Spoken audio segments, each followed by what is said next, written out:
Goliath est important. Shalom bien-aimé dans le Seigneur. Notre méditation du jour s'intitule Goliath est important. Première partie.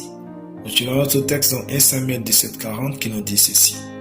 Il prit en main son bâton, choisit dans le torrent 5 pierres polies, et les mit dans sa gibecière de berger et dans sa poche. Puis sa fronde à la main, et s'avança contre le Philistin. Alléluia. Aujourd'hui, Goliath peut désigner un défi dans le pays, un problème au travail, un obstacle à votre bonheur, un problème de santé, un défi mystique, une domination diabolique ou encore un défi de pauvreté. Goliath est caractérisé par la terreur, la stagnation, l'intimidation et l'esclavage.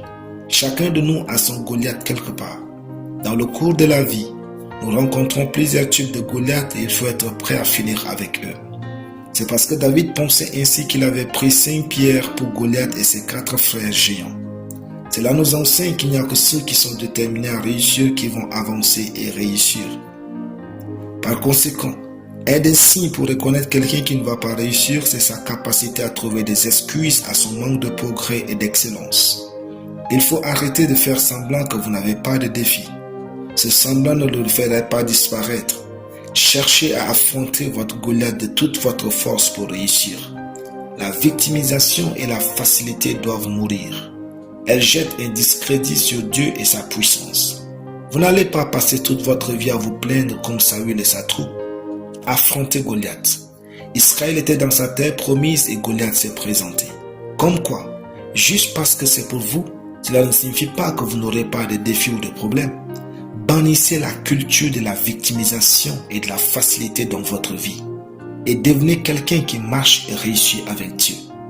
Les problèmes sont plus importants que les bénédictions dans la vie d'un homme qui veut grandir avec Dieu. Lorsqu'il y a des défis et qu'il les surmonte, cela prouve que Dieu est avec lui. Il est écrit, vous aurez des tribulations dans le monde, mais prenez courage, j'ai vaincu le monde. Jean 16, 33. Relever les défis prouve que votre foi en Dieu marche très bien.